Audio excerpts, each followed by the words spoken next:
Namo tassa bhagavato arahato sama sambuddhassa.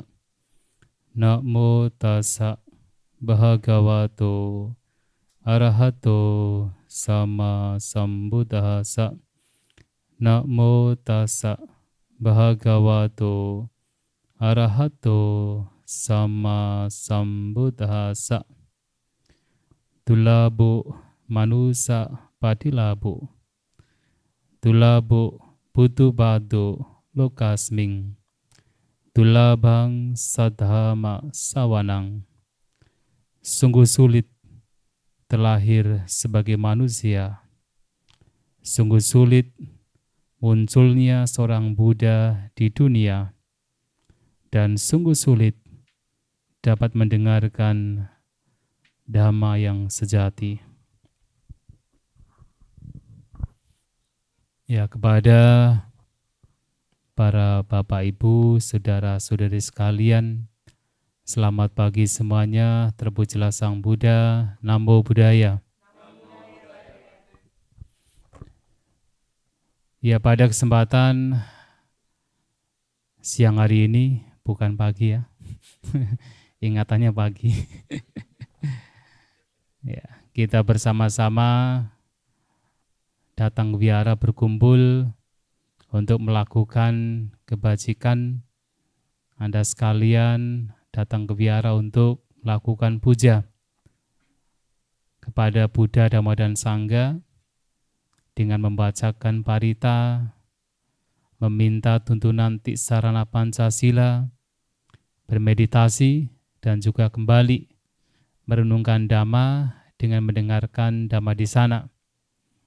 Ini merupakan satu hal yang sangat baik untuk dilakukan, dan ini adalah kebahagiaan bagi kita semua. Terutama adalah kebahagiaan bagi saya, karena pada akhirnya saya bisa berkunjung di wihara ini, di New York ini. Dan ini adalah yang pertama bagi saya. Kalau tidak salah mungkin 5 atau 6 tahun yang lalu ya, Pak Sony sudah meminta untuk bisa datang ke sini, tetapi pada waktu itu belum bisa untuk bisa datang ke wihara ini. Dan ini adalah yang pertama. Tidak ada New York, tidak hanya New York, tetapi juga di tempat lain. Jadi kemarin sudah dengan Pak Sutomo dari Indonesia langsung mengunjungi Houston. Dari Houston kemudian ke Rancho, Ontario, LA. Kemudian ke Alabama dan tadi malam sampai di sini. Dan ada banyak hal yang saya lihat. Ternyata Amerika itu saya pikir hanya satu negara. Ternyata banyak negara, berbeda negara ya. Jadi luar biasa. Dan pada kesempatan siang hari ini sesuai dengan jadwal barangkali biasa hari Minggu, ada kebaktian, ada pemaparan Dhamma di sana, yang mana satu hal yang sangat penting untuk kita ingat kembali, terutama kita sebagai umat Buddha. Kalau kita pikir-pikir, kita itu sebenarnya seseorang atau makhluk yang sangat beruntung. Kenapa sangat beruntung? Yang pertama karena kita sekarang sudah terlahir sebagai manusia. Mengapa? Karena terlahir sebagai manusia itu merupakan kesempatan yang sangat jarang terjadi. Sangat jarang terjadi. Dalam pengembaraan di alam tumimba lahir yang begitu banyak, tidak terhitung banyaknya, sangat jarang makhluk bisa terlahir sebagai manusia. Tanpa adanya kebajikan yang besar, maka mustahil makhluk bisa terlahir sebagai manusia. Dan sekarang kita sudah terlahir sebagai manusia. Dan mengapa kelahiran sebagai manusia itu sesuatu yang merupakan keberuntungan dan jarang terjadi? Karena kita itu sangat berbeda dari makhluk-makhluk lain. Apalagi makhluk yang lebih rendah seperti manusia atau peta atau asura ataupun makhluk yang terlahir di alam binatang ataupun neraka. Itu sangat berbeda sekali. Dan kalau kita perhatikan, manusia ini seperti kalau di India, oleh orang-orang India pada zaman Buddha, manusia itu sebenarnya dari kata mana dan usa. Mana itu artinya pikiran. Usa itu adalah tinggi, yang memiliki pikiran yang tinggi. Jadi manusia, menjadi manusia. Jadi yang punya pikiran yang tinggi dalam arti kita manusia ini memiliki keistimewaan di mana pikiran kita itu bisa dikembangkan dengan baik.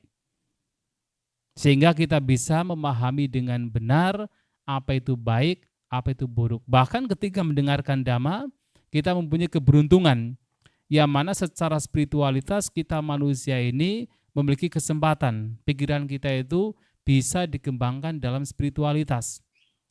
Tapi coba kalau kita lihat misalnya binatang.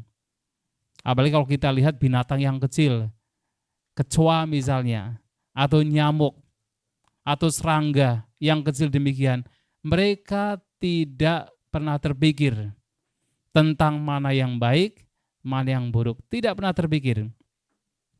Mereka tidak pernah terpikir bagaimana sesungguhnya mereka ini sebenarnya terperangkap dalam alam tumbuh lahir. Dan tidak ada ide sama sekali untuk bisa bebas dari alam tumbuh lahir. Itu binatang. Tapi kita manusia ini sangat beruntung karena kita punya kesempatan untuk mengembangkan spiritual. Jadi pikiran kita itu sangat istimewa dibandingkan dengan makhluk lain. Maka Sang Buddha bahkan menyatakan, bahkan seandainya seseorang terlahir sebagai manusia dan dia itu terlahir dengan kondisi yang mungkin berbeda dari orang pada umumnya dalam artian barangkali disable dan sebagainya, tetapi itu masih jauh lebih mulia, jauh lebih unggul ketimbang terlahir sebagai seekor binatang. Walaupun binatang tersebut itu misalnya gajah dengan badan yang besar, tetap binatang tersebut tidak bisa mengungguli kelahiran sebagai manusia. Karena manusia ini punya potensi untuk bisa mengembangkan batinnya. Dan kalau kita bandingkan antara manusia dengan misalnya binatang yang bisa kita lihat, kira-kira di alam manusia ini atau di bumi ini banyak mana? Binatang atau manusianya? Jelas binatangnya kan? Kalau manusia sekarang paling berapa? Paling sekitar 8 miliar. Paling 8 miliaran manusia. Tapi pernahkah ada yang pernah menghitung binatang? Jangankan binatang yang di luar dari kita, bahkan di tubuh kita saja, di setiap manusia, itu juga banyak binatangnya. Bahkan dikatakan bahwa tubuh kita itu menjadi sarang dari berbagai macam binatang, termasuk sarang dari berbagai jenis cacing. Tubuh kita itu dikatakan memiliki lebih dari 300 spesies cacing. Bayangkan, 300 spesies, bukan 300 cacing, spesies cacing. Jadi banyak sekali kan, itu baru cacing. Nah kalau dihitung, di dalam tubuh manusia yang satu ini pun ada banyak binatangnya, jauh lebih banyak, apalagi yang berada di luar manusia. Sedemikian banyaknya. Kalau kita misalnya pergi ke hutan misalnya, dan betul-betul belantara, kita bisa melihat, terkadang ada kumpulan misalnya semut yang dalam satu area saja itu mungkin sudah dalam 1 hektar misalnya 1 hektar area itu sudah melebihi 8 miliar. Itu baru 1 hektar kan. Nah sedangkan kita tahu bumi ini begitu luas dan banyak spesies binatang, sangat banyak. Maka terlahir sebagai manusia itu sangat spesial, sangat istimewa dibandingkan dengan kelahiran di alam lain. Bahkan ketika dikatakan dibandingkan dengan alam dewa, walaupun tentunya alam dewa ini merupakan kelahiran yang dikatakan lebih unggul dari manusia, karena kebajikan yang makhluk lakukan harus lebih besar untuk bisa terlahir di alam dewa atau alam surga. Akan tetapi bahkan ketika mereka sudah terlahir sebagai dewa dan kemudian meninggal, Mereka berharap paling tidak bisa terlahir di alam manusia. Karena di alam manusia ini ada mudah dilihatkan dengan dua hal, penderitaan dan kebahagiaan. Seseorang walaupun ada kebahagiaan juga masih diingatkan adanya penderitaan. Maka manusia ini punya kesempatan untuk berpikir melakukan kebaikan. Namun dalam dewa itu sulit. Kenapa? Karena semua makhluknya sudah bahagia. Di sana sulit untuk berdana kepada temannya sendiri, sudah bahagia. Tetapi di sini di alam manusia ada orang-orang yang jauh lebih menderita dari kita. Nah, di sanalah kita bisa melakukan kebajikan dengan berbagi, dengan sharing, apakah secara material atau advices, itu adalah kebaikan yang bisa kita lakukan sebagai manusia. Maka manusia ini sangat spesial. Nah, kita sekarang sudah terlahir sebagai manusia. Akan tetapi ternyata ada sesuatu yang lebih sulit lagi. Yang kedua, yaitu apa? Dullabo buddhu paddo lokasming. Lebih sulit lagi adalah kelahiran seorang Buddha. Di dunia itu jarang terjadi, lebih jarang dari kelahiran sebagai manusia. Mengapa? Ya bayangkan, dalam kurun waktu sekarang sudah lebih dari 2500 tahun, hanya ada satu Buddha kan? Manusianya sudah berapa lahir? Ya kan, setiap hari ada manusia yang lahir kan? Tetapi dalam kurun waktu yang sedemikian beratus-ratus tahun, ribuan tahun, baru ada satu Buddha. Dan ini akan terus berlanjut. Maka di dalam periode ini dikatakan hanya akan muncul 5 Buddha. Nanti kedepannya adalah Buddha Meteya. Dan bahkan dalam 10.000 tata surya hanya memungkinkan ada satu Buddha. 10.000 tata surya. Nah sekarang kita dalam satu tata surya hanya berapa kan? Hanya berapa planet saja kan? Nah 10.000 tata surya itu hanya akan muncul satu Buddha. Maka sangat jarang terjadi, sangat sulit terjadi. Nah sekarang kita paling tidak walaupun Sang Buddha telah parinibbana, tetapi sesungguhnya kita masih dalam periode di mana Buddha itu muncul. Nah dalam kelahiran-kelahiran yang lampu yang sudah begitu banyaknya, sudah sangat banyak, itu sangat jarang terjadi kita bertemu dengan seorang Buddha. Mungkin pernah bertemu, tetapi lama sekali. Dan mungkin pula Buddha muncul, ternyata kita sedang terlahir sebagai katak. Atau sebagai ikan di samudra yang begitu jauh dengan Buddha yang muncul. Bisa terjadi. Maka kelahiran sebagai seorang Buddha itu sangat jarang terjadi. Dan sekarang kita sebenarnya dalam periode di mana Buddha itu masih ada. Ya tentu beliau sudah parinibbana, tetapi kita masih bisa mendengarkan kata Buddha. Kita masih seakan-akan Buddha itu dekat dengan kita. Maka kelahiran Buddha itu sesuatu yang sangat jarang terjadi, dan kita sekarang selain terlahir sebagai manusia, kita pun juga terlahir di periode di mana Buddha itu ada. Sebuah keberuntungan. Nah kan tetapi ada sesuatu yang lebih sulit lagi, yaitu apa? Saddhamma sawanang. Bisa punya kesempatan mendengarkan dhamma yang sejati, itu adalah sesuatu yang sangat sulit, sangat jarang terjadi. Kenapa? Walaupun kita sudah terlahir sebagai manusia, belum tentu kita punya kesempatan untuk mendengarkan dhamma.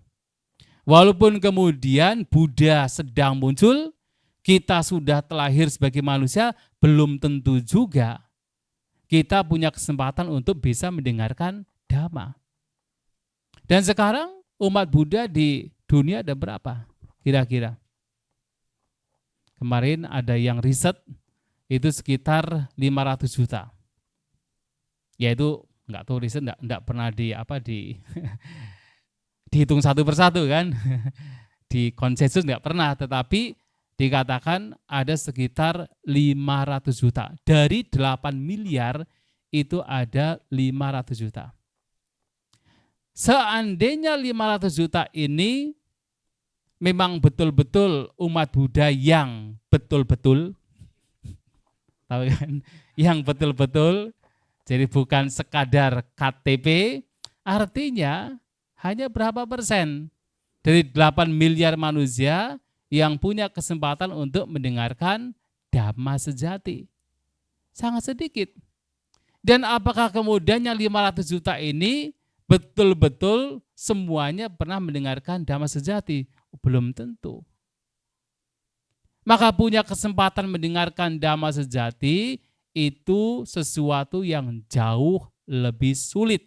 Sangat sulit terjadi, jarang terjadi pada kita. Nah, pertanyaannya adalah apa sesungguhnya Dhamma sejati? Dan apa yang kemudian penting untuk kita lakukan berkenaan dengan Dhamma sejati?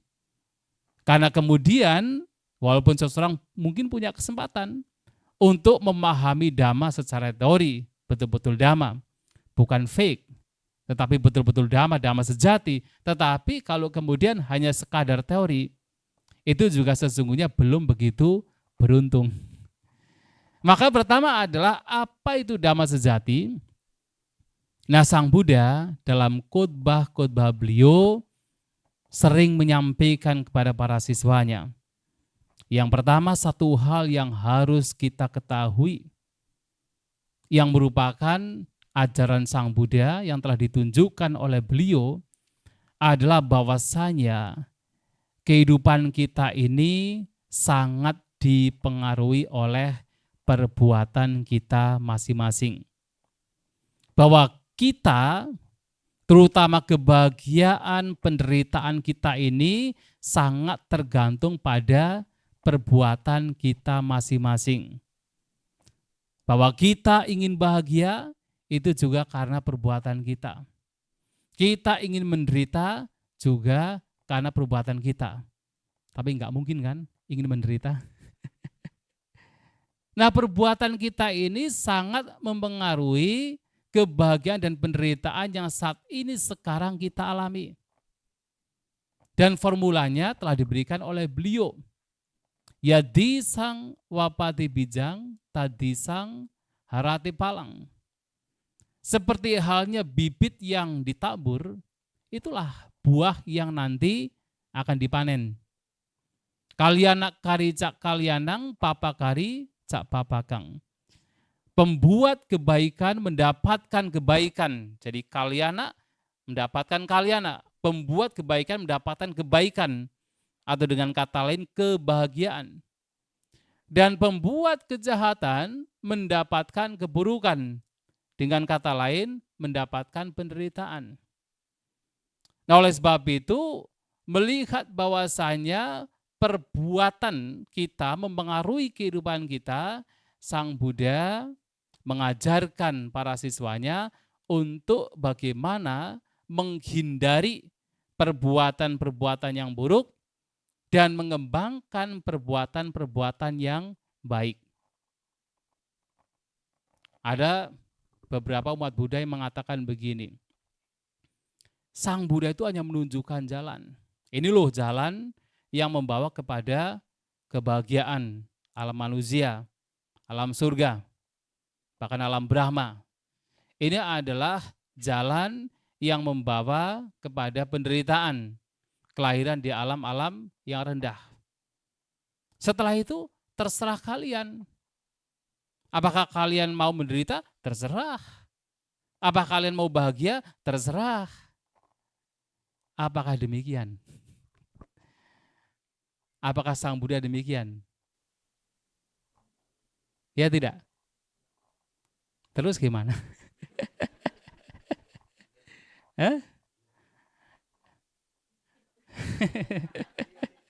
Ya kan ada yang iya, ada yang tidak kan? Tidak.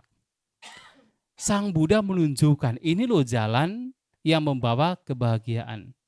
Ini jalan yang membawa kepada penderitaan.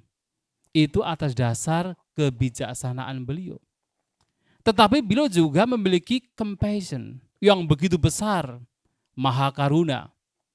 Jadi selain menunjukkan jalan yang membawa kepada penderitaan, membawa kepada kebahagiaan, Sang Buddha juga menunjukkan atau memotivasi, mengajak, mengarahkan manusia dan bahkan para dewa untuk menghindari kejahatan, untuk mengembangkan kebaikan.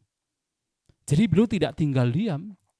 Kalau beliau tinggal diam, maka beliau bukan seorang guru. Kalau orang Jawa bilang, guru itu apa? Digugu lan ditiru. Yang harus apa? Digugu. Digugu itu artinya apa? Diikuti. Ya. Jadi kata-katanya harus apa? Dipercaya, ditiru. Kata-katanya itu harus ditiru. Artinya dipraktikkan. Itu guru. Tetapi tentu adalah Sang Buddha demikian. Walaupun ini adalah sebagai ungkapan, tetapi memang Sang Buddha demikian. Bahwasanya Sang Buddha tidak hanya menunjukkan jalan, tetapi juga memotivasi, mengajak para siswanya untuk membawa mereka ke jalan yang benar. Mengajak orang-orang, entah para biku, bikuni, upasaka, upasika, untuk melakukan hal-hal yang baik yang membawa kepada kebahagiaan. Nah, karena ada ajaran karma, ada ajaran sebab akibat, maka itulah kemudian dalam agama Buddha juga ditunjukkan bahwasanya ternyata kehidupan kita itu tidak hanya sekali. Bahwa kita itu sesungguhnya telah mengembara di alam-alam kehidupan yang begitu banyak, yang bahkan tidak terhitung. Apapun yang sekarang kita alami, terkadang menderita, terkadang bahagia, itu merupakan buah dari perbuatan-perbuatan yang lampau. Mengapa sekarang kita masing-masing manusia terlihat berbeda? Ada yang kemudian terlahir dengan kehidupan yang serba kecukupan. Saya mudah menyampaikan karena mereka adalah orang-orang yang dulunya suka berbagi. Dulunya suka berdana. Namun ada orang-orang yang ternyata terlahir dengan kehidupan yang serba kekurangan.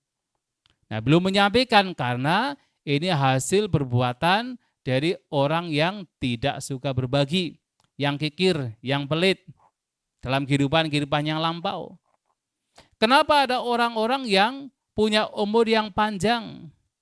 Ya kan, tetangga kita katanya sudah 102. Tadi malam bilang 102. Ya, ya. Last night he said that just 102. Ya. Ya. Baik kan, umurnya panjang segitu kan. Ada kemungkinan karena kehidupannya lampu, dia itu telah banyak menolong makhluk lain. Tidak membunuh, menghindari pembunuhan. Sehingga sebagai dampaknya buahnya terlahir dengan umur yang panjang. Tapi ada juga orang-orang yang kemudian terlahir dengan umur yang pendek. Baru dalam kandungan meninggal. Baru lahir meninggal. Baru sedikit merangkak meninggal. Nah, ada orang-orang yang terlahir dengan umur yang begitu pendek. Ternyata Sang Buddha menyampaikan ini disebabkan karena mereka dalam kehidupan yang lampau suka membunuh, suka mengambil nyawa makhluk lain. Ada juga orang-orang yang terlahir dengan wajah rupawan. Karena orang-orang demikian tidak suka menyimpan kebencian, tidak suka marah-marah. Tapi ada orang yang kemudian terlahir dengan wajah yang tidak enak dipandang. Terkadang walaupun sudah rupawan, kalau dia suka marah-marah, wajahnya tidak enak dipandang juga kan. Itu disebabkan karena suka marah-marah, suka menyimpan kebencian. Nah, sekarang kita bisa melihat ada orang yang umurnya panjang, kaya, wajah rupawan, bisa kita bayangkan kan? Orang itu adalah orang yang tidak suka membunuh, tidak suka marah-marah, dan suka berdana. Ada orang yang juga terlahir dengan memiliki pengaruh yang besar. Jadi punya wibawa. Jangan seperti pejabat negara itu. Ya Soeharto. Ya, betul, Jokowi gitu kan. Atau sekarang Joe Biden atau Donald Trump gitu ya. Harus kita percaya bahwa mereka-mereka ini adalah orang-orang yang memang dulunya tidak suka menyimpan iri hati. Jadi suka bersimpati dengan kesuksesan, kebahagiaan orang lain. Jadi kalau kita ingin seperti mereka-mereka ini, ya kita harus mulai belajar. Belajar untuk tidak menyimpan iri hati. Tetapi justru melihat orang lain sukses, melihat orang lain bahagia, melihat orang lain kok kaya, kita harus ikut bersimpati, ikut berbahagia, ikut bermudita cita. Siapa tahu, kalaupun sekarang tidak punya pengaruh, nanti kehidupan yang akan datang punya pengaruh. Ya bisa demikian. Nah, Sang Buddha melihat dan belum melihat hukum karma ini, hukum sebab akibat ini bukan karena beliau ini meniru atau mengkopi dari ajaran sebelumnya. Karena memang sebelum Sang Buddha muncul, di India sudah banyak ajaran yang mengajarkan tentang hukum karma, hukum sebab akibat.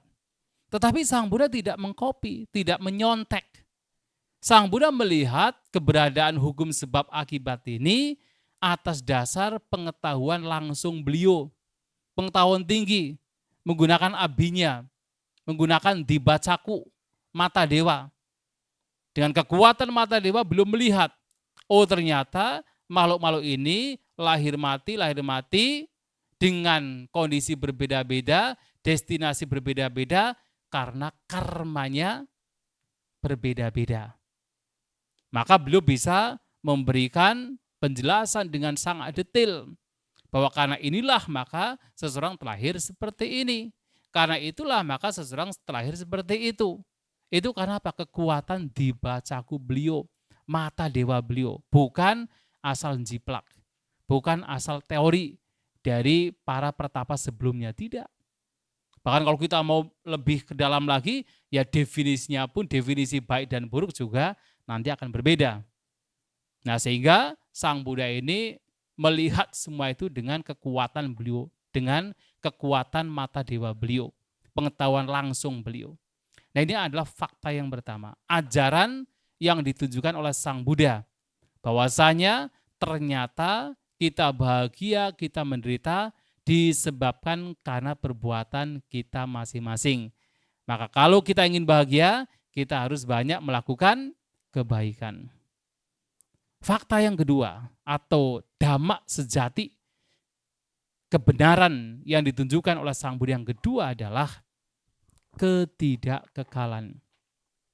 Walaupun sesungguhnya hampir semua orang tahu hidup itu tidak kekal. Semua orang tahu bahwa hidup itu adalah perubahan. Tetapi Sang Buddha kemudian menegaskan kembali, menunjukkan kembali, menegaskan kembali bahwasanya memang hidup itu tidak kekal. Bahwa segala sesuatu, segala faktor, segala aspek, segala bagian dari kehidupan kita, bahkan bagian terkecil pun dari kehidupan kita, sifatnya adalah tidak kekal. Sifatnya berubah, tidak bisa dipertahankan. Dan ini penting sekali. Mengapa penting? Karena ternyata kemudian karena ketidakkekalan ini maka memang kita harus melihat dan menerima bahwa kehidupan kita itu memang selalu berubah. Kondisi kehidupan kita itu memang pada dasarnya akan selalu berubah, tidak tetap. Ini penting karena apa? Kalau kita tidak menerima perubahan, sementara perubahan itu akan terus terjadi setiap momen, tapi batin kita tidak menerima perubahan, maunya apa yang menyenangkan, kita genggam, kita lekati, kita miliki terus-menerus, apa yang terjadi? Menderita. Maunya ketika ada sesuatu yang tidak menyenangkan, kondisi yang tidak menyenangkan, kita harus buru-buru melepaskan, buru-buru kita tuh lari dari kondisi demikian. Apa yang terjadi? Menderita. Sedangkan kehidupan kita ini, kita harus mengalami untung dan rugi. Tidak hanya untung saja, tetapi juga rugi. Dalam kehidupan ini kita pun harus mengalami tidak hanya punya status kehidupan yang baik saja, tetapi kadang kita juga mendapatkan nama yang tidak baik. Tidak hanya dalam kehidupan ini kita terus mendapatkan kata-kata yang menyenangkan, kata-kata yang indah, kata-kata pujian, celaan, hinaan, kritikan, itu juga akan datang pada kita. Tidak hanya dalam kehidupan kita terus kita mendapatkan suka, mendapatkan bahagia, tetapi duka, perpisahan, berasosiasi dengan yang tidak menyenangkan, tidak mendapatkan yang kita inginkan, musibah, kecelakaan, sakit juga akan datang pada kita. Dan itu adalah sesuatu yang akan terjadi pada semua orang. Baik yang bijaksana maupun yang bodoh, baik mereka yang kaya ataupun yang miskin, baik mereka yang berpengaruh atau tidak berpengaruh, baik mereka yang kuat maupun yang lemah. Hal-hal ini, perubahan ini, ketidakkekalan ini akan terjadi pada siapapun. Dan itu adalah fakta yang harus kita terima. Hanya nanti bedanya adalah, mereka yang mengenal Dhamma, yang mendengarkan Dhamma, mengenali Dhamma, mengimplementasikan Dhamma dalam kehidupan sehari-hari, mereka ini di tengah-tengah perubahan yang terjadi, mereka tidak menderita. Karena menerima perubahan sebagai sebuah kewajaran. Menerima perubahan sebagai sebuah keniscayaan. Mereka tidak menderita. Tetapi mereka yang tidak mengenal Dhamma, tidak mempraktikkan Dhamma, ketika perubahan terjadi, mereka akan menderita. Mereka akan didera oleh penderitaan. Karena apa? Yang diterima, yang digenggam, yang harus tidak boleh pergi, yang baik-baik saja, yang menyenangkan saja. Ketika kemudian yang tidak menyenangkan muncullah penderitaan. Dan itu akan terjadi. Dan sehingga ini penting sekali kita mengenali Dhamma. Banyak orang yang paham tentang ketidakkekalan, banyak. Tetapi tidak secara mendalam. Karena walaupun paham, tahu ada ketidakkekalan, namun ada semacam persepsi yang begitu kuat, yaitu ada sebuah kekekalan, bahwa yang bahagia ini harus kekal, tidak boleh berubah. Sehingga dia menderita ketika perpisahan terjadi. Maka fakta ketidakkekalan ini, perubahan ini menjadi fakta yang ditunjukkan oleh Sang Buddha dan ditekankan oleh beliau untuk kita para siswa memahaminya. Dan karena itu maka Sang Buddha juga menyampaikan bahwa karena ketidakkekalan maka tidak hanya yang tidak menyenangkan itu berubah, bahkan yang menyenangkan sekalipun juga bisa mengalami perubahan. Dan bahkan kelahiran di alam-alam surga, alam yang lebih tinggi dari surga, alam Brahma sekalipun, yang itu merupakan hasil dari perbuatan yang baik, itu pun juga sifatnya tidak kekal. Bahwa itu akan berubah, tidak bisa kita pertahankan. Nah, karena perubahan terjadi pada semua bagian kehidupan kita, termasuk yang menyenangkan, itu akan berubah, maka pada akhirnya Sang Buddha menunjukkan sebuah kebenaran. Bahwa tujuan kita hidup setelah mengenal Dhamma adalah bukan sekedar kita bisa dilahirkan di alam bahagia. Mengapa? ternyata alam bahagia sekalipun juga sifatnya tidak kekal. Dengan memahami karma, memang kita banyak berbuat kebaikan. Dengan kebaikan terlahir di alam bahagia. Tapi itu tidak cukup. Ternyata yang bahagia ini pun juga sifatnya tidak kekal.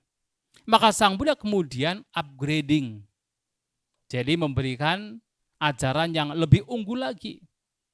Bahwa kita sebagai siswa Sang Buddha tidak hanya berhenti pada kita berbuat kebaikan demi tujuan untuk bisa terlahir di alam surga. Tetapi justru kita tahu bahwasanya ini pun juga tidak kekal, maka ini pun juga tidak menjadi tujuan utama. Tujuan utama apa? Yaitu fakta ketiga adalah bagaimana kita bisa bebas dari segala bentuk kelahiran. Karena setiap kelahiran pada akhirnya adalah penderitaan. Yang menyenangkan sekalipun itu bagian dari penderitaan.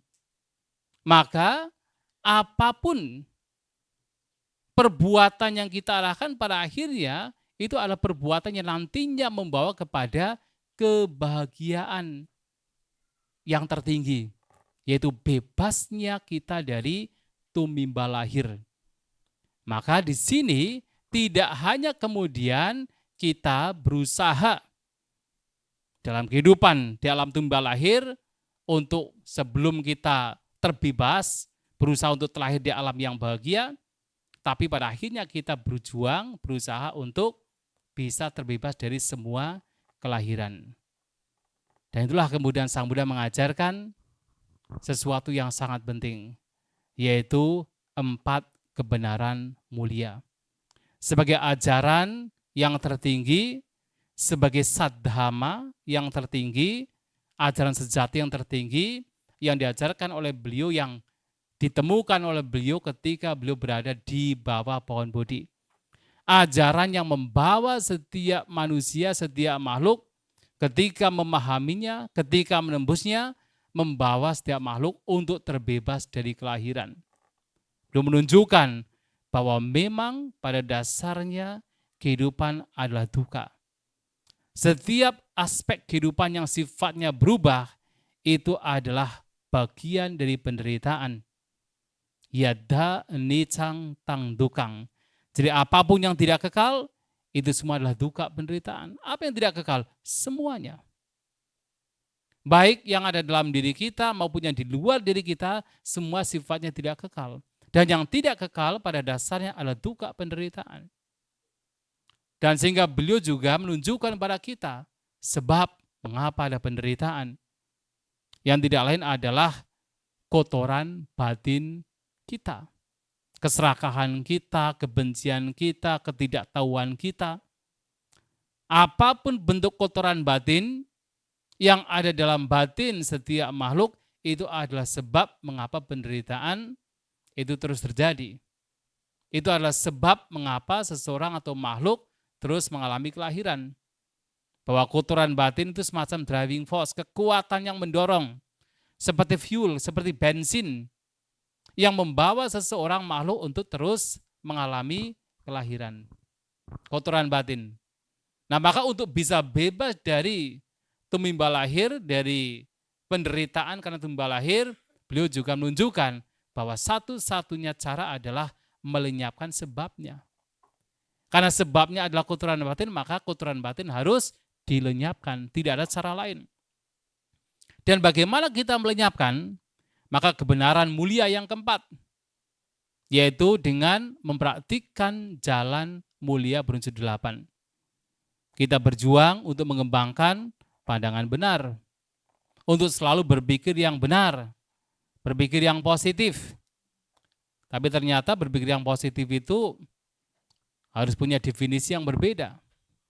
Karena saya pernah mendengar, ada banyak orang ketika berbicara berpikir positif, ternyata pikiran positif yang masih berkenaan dengan kesenangan indera. Nggak usahlah menderita, yang penting happy saja, enjoy saja, kita pergi ke bar gitu kan. Itu dianggap sebagai pikiran positif. Ternyata itu terjadi, maaf saja, di negara barat. Bahwa pikiran positif itu bukan pikiran yang bebas dari kebencian, bebas dari keserakahan, tetapi justru terkadang itu muncul karena keserakahan. Itu bukan pikiran positif. Justru itu adalah pikiran yang membawa kepada bertambahnya penderitaan. Jadi kan orang mungkin lagi stres, kemudian gak usahlah dipikir. Udah ayo kita pergi ke bar, kita minum-minum, kita enjoy the life gitu kan, pesta gitu kan. Pikiran positif dianggapnya. Tapi tidak tahu bahwa itu adalah sebab penderitaan yang tidak akan ada hentinya. Seperti orang minum garam. Ketika haus kemudian minum garam. Bukannya kemudian dahaganya lenyap, semakin dia haus. Untuk sementara rasanya mungkin tidak haus, tapi sementara justru dia akan semakin haus. Minum lagi, haus lagi, minum lagi, tambah haus lagi. Akhirnya apa? Dehidrasi. Saya mudah mengatakan bahwa sebanyak apapun kesenangan indrawi yang diperoleh, seseorang tidak akan pernah merasa puas. Akan selalu kurang. Unoloko atito. Dan pada akhirnya apa? Tanhadaso. Menjadi budak dari nafsunya sendiri. Ketika hidup hanya untuk mengejar mencari kesenangan indrawi. Nah, pikiran positif di sini tidak demikian. Pikiran positif adalah pikiran-pikiran yang membawa kepada lenyapnya kotoran batin. Lenyapnya keserakahan, lenyapnya kebencian, lenyapnya kebodohan. Karena tahu pandangannya sudah benar. Punya pandangan bahwasanya salah satunya adalah sebab penderitaan adalah kotoran batin. Maka cara berpikirnya adalah bagaimana bisa melenyapkan kotoran batin, melenyapkan keserakahan, melenyapkan kebencian, melenyapkan kebodohan. Itu baru pikiran yang benar, pikiran yang positif. Nah, kalau cara pandang pikirannya benar, nanti ucapannya menjadi benar. Perbuatan jasmaninya juga menjadi benar. Tidak merugikan diri sendiri maupun makhluk lain. Kalau ucapan dan perbuatan jasmani benar, otomatis mata pencahariannya juga menjadi benar. Kan mata pencaharian yang tidak benar kan yang merugikan makhluk lain kan. Entah dengan cara membunuh, dengan cara mencuri. Mencuri tidak harus kemudian jadi perampok. Kemudian kalau korupsi, bribing, ya kan, itu juga mencuri. Atau dengan cara menipu gitu kan. Nah, kalau ucapannya benar, perbuatannya benar, otomatis mata pencarian dia bisa survive dengan mata pencarian, pasti itu juga menjadi benar. Nah, kalau semuanya benar begini, maka upaya-upaya yang orang demikian lakukan pasti adalah upaya-upaya yang benar, daya upaya benar. Selalu mengarahkan dirinya, mengarahkan batinnya untuk tidak berucap, tidak berbuat, tidak berpikir yang justru membawa kepada bertambahnya pikiran-pikiran yang buruk, kotoran batin. Tetapi senantiasa mengarahkan batinnya untuk berucap, untuk berbuat, untuk berpikir yang membawa kepada hal-hal yang baik, membawa kepada kebebasan. Nah, kalau daya upaya benar, maka secara otomatis dia punya perhatian yang benar, dia punya kewaspadaan yang benar. Jadi punya samasati. Kalau dengan cara demikian dilakukan, akhirnya orang demikian kalaupun mendapatkan ketenangan batin, konsentrasi, maka dikatakan sebagai konsentrasi yang benar, ketenangan batin yang benar. Dan ini 8 ini yang merupakan sang jalan mulia unsur 8 ini yang sesungguhnya praktik yang harus kita lakukan dalam kehidupan sehari-hari. Kita sebagai umat Buddha, kita senantiasa membawa setiap ucapan, perbuatan, dan pikiran kita sesuai dengan jalan mulia unsur 8. Karena inilah yang nantinya akan membawa kepada lenyapnya sebab penderitaan, membawa kepada lenyapnya penderitaan itu sendiri. Dan kalau jalan ini dilakukan, dipraktikkan, maka niscaya kalaupun kemudian kebebasan belum dicapai, orang demikian dipastikan kalau betul-betul hidup sesuai dengan jalan mulia unsur 8, pasti membawa kepada, kalau dilahirkan lagi, membawa kepada kelahiran-kelahiran yang lebih baik, kelahiran yang lebih bahagia, dan bahkan bisa bertemu dengan Dhamma lagi. Karena kekuatan dari perbuatan dia, kecenderungan batin dia sudah sesuai dengan jalan mulia unsur 8. maka dia bisa kemudian kelahirannya akan datang bertemu dengan Dhamma lagi. Nah, itu yang harus kita lakukan. Maka Saddhamma Sawanang ini sesuatu yang sangat sulit terjadi, jarang terjadi pada manusia, pada makhluk. Dan kita, umat Buddha, kita sudah punya kesempatan. Kita sekarang sudah terlahir sebagai manusia, luar biasa. Kita juga hidup di mana Buddha sesungguhnya masih ada, artinya masih dalam periode kemunculan seorang Buddha, dan kita pun juga sekarang punya kesempatan untuk bisa mendengarkan Dhamma sejati. Dan kita tahu persis apa itu karma. Kita tahu persis apa itu ketidakkekalan. Kita tahu persis apa itu 4 kebenaran mulia. Dan yang menjadi lebih penting lagi adalah setelah tahu demikian, apa yang harus kita lakukan. Hidup itu sangat singkat. Kehidupan manusia itu sangat singkat. Sekarang kita rata-rata manusia umurnya berapa? Hah? 70 ya? Ada yang 50, 70 ya? Ya 70, 80 kan gitu kan?